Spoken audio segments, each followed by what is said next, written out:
किसी कीमत पर अब खत्म बैठिए। नहीं होने पाएगा। जी जी आपको बहुत बहुत धन्यवाद। जी धन्यवाद। बैठिए। महुआ मोहित्रा जी। Thank you, Madam Chairperson. Thank you, Madam Chairperson. Just at the onset, I have 18 minutes of allotted time by my party. Honorable Chairperson, sir, Madam, I stand today on behalf of my party, the All India Trinamool Congress, to speak on the 75th anniversary of our Constitution. A Constitution that is not merely a book, but indeed the life and the soul of our nation. Almost 75 years ago to the day, on the 25th of November 1949, Baba Saheb Ambedkar reminded us we must observe the caution which John Stuart Mill has given to all who are interested in the maintenance of democracy, namely, not to lay their liberties at the foot of even a great man or to trust him with powers which enable him to subvert their institutions. This nation was made by great men and women, but the real challenge before us today is ensuring that no one man should believe he's greater than the nation and that he is above the principles of the Constitution. Today, as I stand to participate in this historic debate, let me start with a short, yet very apt nazm by the poet Dr. Hilal Farid. I trust the truth and the irony in his words will not be lost on anyone. मुबारक घड़ी है, कल सच धज कर, makeup रच कर, खूब जच कर, देखो उसका मंच पर आना, किताब संविधान की आंखों से लगाना और फरमाना, मैं शीश को झुकाकर, इस किताब को मन में बसाकर ईश्वर की शपथ लेता हूँ। रात ढलने दीजिए, दिल बदलने दीजिए, कल तलक ये बेवफा, सितमगरों का बादशाह सब भूल जाएगा। नफरतें उगाएगा, दूरियां बढ़ाएगा, रोज संविधान की धज्जियां उड़ाएगा। मगर जो आज महफिल सजी है, यही मानती है कि हीरो वही है। मुबारक घड़ी है। For the past 10 years, a very large number of people in this country have felt that Samvidhan khatre mein hai. Our constitution is in danger. As responsible public representatives, it is imperative that we actually put this to the test and check if this is just fear-mongering by us, as the ruling party would have us believe, or indeed is the constitution framework imperiled. As Professor Tarun Khaitan explains, there are three broad tests to check if the political executive is constitutionally accountable. Three checks for the country to remain democratic over time. So let's see how our country is faring on these three checks. The first is direct electoral accountability to the people. The second, there is accountability to the judiciary and other fourth branch institutions.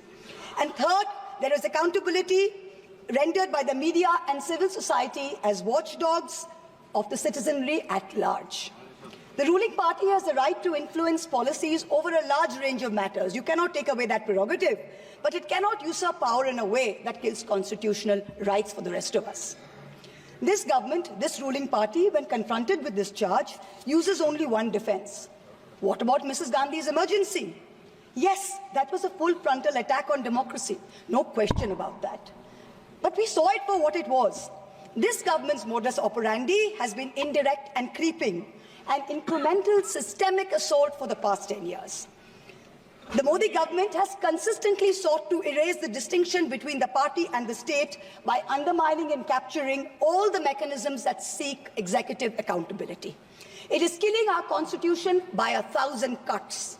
I'm going to point out a few of the particularly bloody cuts. In the first test, democracies seek electoral accountability from the political executive. Measures such as electoral manipulation, voter disenfranchisement, biased campaign finance over time give the ruling party an unfair advantage. Voter disenfranchisement has reached epic proportions in India. In the past general elections, as well as in the recent by-polls in many BJP-ruled states, there were widespread, documented, caught on television cameras, caught on mobile phones, instances of voter suppression, from names missing to electoral rolls, by police used to threaten, beat and intimidate voters. We saw it in Rampur, we saw it in Sambal. Entire localities were being forced to stay home. Another aspect is the largely targeted exclusion of a hated minority by a prejudiced majoritarian state, creating a whole section of second-class citizens whose rights are less equal than others. This government brought in a discriminatory Citizenship Amendment Act that is openly violative of the fundamental right to equality before law. All the BJP state governments are competing with each other in bulldozer justice, demolishing homes, usually of minorities, without due process of law. I had to go to the Supreme Court to get a stay on the unconditional and on the unconstitutional order of the UP government, demanding that minorities, that Muslims, put identifying markers on their eateries in shops during the Kawad Yatra. This is blatantly a violative of Article 15. Let us move on to campaign finance now. In 2014, both the BJP and the Congress were held liable for illegally accepting foreign contributions. In response, this government retrospectively amended the Foreign Contribution Regulatory Act, FCRA 2010, to narrow the definition of a foreign company and thereby remove the illegality with retrospective effect. This was done surreptitiously. The Act of 2010 was not amended by a separate bill. It was done via clauses slipped into the Finance Act 2016 and the Finance Act 2018. The amendments not only legalized foreign funding of political parties, they also created a new funding vehicle called electoral bonds. In 2017-18, the BJP got 97.7% of funds that were legalized by surreptitious changes to the campaign finance laws. When the electoral bond numbers came out earlier this year, we saw that the BJP had between 54 and 57% of the total amount raised in the past 6 years. This kind of unfair advantage for the BJP in campaign finance has created a very skewed playing field for the opposition in recent years. There's no denying this. The use of the government funds to promote BJP and to promote Modi ji's political branding in the run-up to the elections, Modi ji ki guarantee, Modi ji ka parivar, creates a media blitzkrieg that few smaller parties can match. For a free and fair electoral process, a neutral referee is necessary. So in addition to electoral accountability, our constitution lays down a second check of institutional accountability, where the government is scrutinized by the judiciary and by various fourth branch institutions, such as the Election Commission, the Vigilance Commission, a human rights watchdog, an anti-corruption body. The appointment mechanism of these fourth branch institutions, along with their functional autonomy, is what keeps them independent. What has this government done? This government willfully defied the spirit of the Supreme Court ruling on the Election Commission's independence by replacing the Chief Justice of India on the selection committee with a government-appointed minister. So you have a 2-to-1 majority. Prior to Modi ji becoming Prime Minister, how often did we hear of an election commissioner not filling their full term? Ever since this government has come in, 2 election commissioners have inexplicably quit before their terms have ended. The 2024 elections saw egregious violations of the Model Code of Conduct by the BJP, and specifically by the Prime Minister, which an eager and compliant commission blatantly ignored. But even the smallest violation by an opposition party saw the ECI taking prompt, stringent action. For free and fair elections, just like justice must not only be done, but must also be seen to be done. So public trust in democracy has to be restored by this election commission. We've jokingly started calling it the Modi ji Code of Conduct. Other institutional bodies have been similarly compromised. Appointments to the National Human Rights Commission have been widely criticized, especially of Justice Arun Mishra and others close to the establishment. This is a judge who, while in office, he praised on Modi ji, calling him an international visionary who thought globally and acted locally.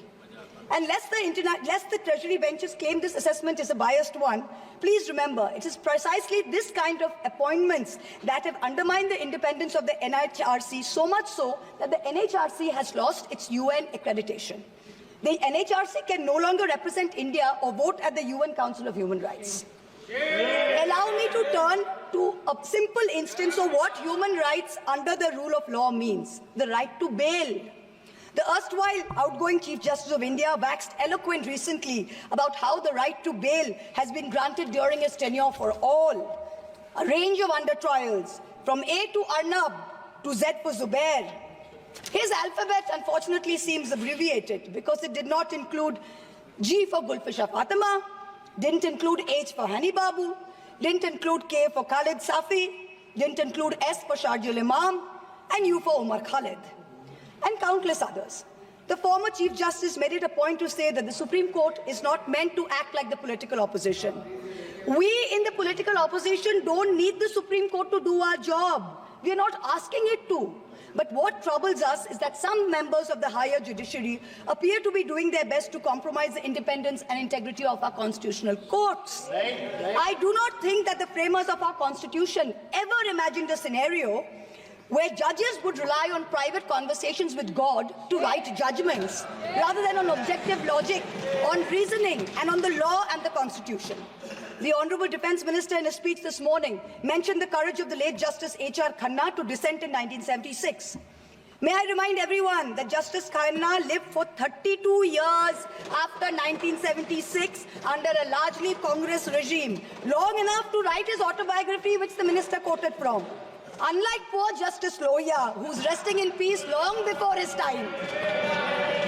Delays in filling vacancies in the Central Information Commission is denying citizens their right to information. Currently, the CIC has only 3 commissioners, including the chief, instead of the mandated 10, and has 22,000 pending appeals filed by people against the denial of information by this government. The third dimension of executive accountability is discursive accountability. Citizens in a democracy expect their government to be able to justify their actions by way of public discourse with civil society. This government on a daily basis is pursuing unconstitutional methods of restricting freedom of the press and freedom of speech. Its ill-conceived amendments to the IT rules to create fact-checking units was recently struck down by the Bombay High Court as being violative of Articles 14 and 19 of the Constitution. The latest UP police cases against fact-checker Mohammad Zubair, when the UP police is invoking de facto sedition against a fact-checker who is documenting hate speech. This is preposterous.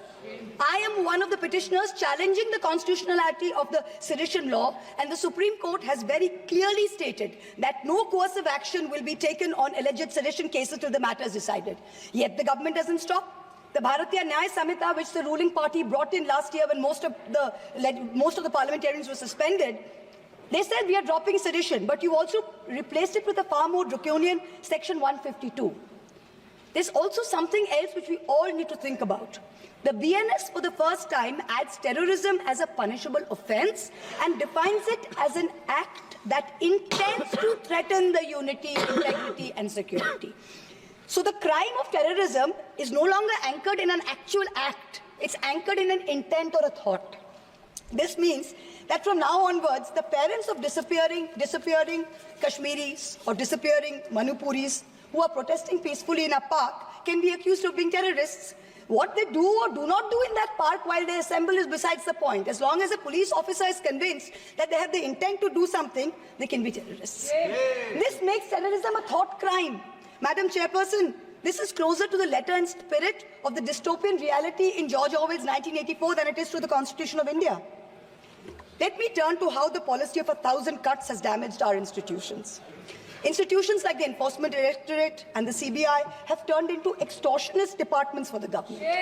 14 political parties approached the Supreme Court against the coercive criminal actions of these two agencies. 95% of cases by these two agencies are against opposition politicians. Since 2014, 25 opposition leaders facing corruption have crossed over to the BJP. 23 of them have got reprieves. 3 cases are closed. 20 cases are stalled. For years, the CBI was used to put pressure on NDTV and its promoters via a bogus case. Now that the channel's been captured, it's been sanitized, CBI says that there was never any case to start with. Airports and large infrastructure have been captured by crony capitalists by similar misuse of the ED and the CBI. In a cooked-up case against me, the CBI is wasting precious time and resources looking for a scarf and lipstick that a friend gifted me. These actions have cost India the first ever human rights violation by the Interparliamentary Union in Geneva, the global body governing all national legislatures. After the abrogation of Article 370, there has been a flagrant crackdown of the constitutional rights of the people of Kashmir. Free speech and movement have been hampered. Passports cancelled without any pending cases. Never heard of it. Manipur, an integral part of the Union of India, seems to have a complete breakdown of constitutional machinery. The failure of governance is stark. The Union government under Article 355 of the Constitution is obligated to assist states in the maintenance of law and order. In May 2024, in the Supreme Court, Solicitor General stood up and said the violence is subsiding. Yet, horrifying incidents are happening every day. I petitioned the Supreme Court in the Manipur violence case. Senior Advocate Indira Jaisingh appeared for me. An expert committee was set up. But then after 27 or more hearings, there is no relief, there is no justice yet.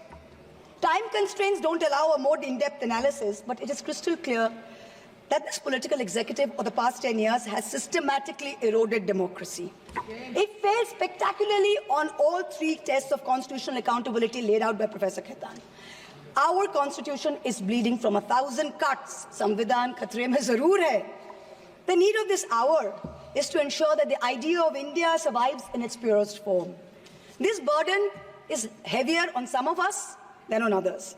The judiciary and the media have a far greater responsibility in protecting our constitution than do normal citizens. History will not be kind to you, your lords and ladyships, if you falter. To every Chief Justice of India, past and present, I say this: yours is not to worry about your personal legacy. Yours is not to take directions from God. Yours is not to have a private family function turned into a televised circus with a political executive. The Constitution is your only God. The Constitution should be the only Atithi who should be in your home as your Deva. Attention-seeking divas do not leave legacies. Upholders and protectors of our basic sovereign rights will only be remembered.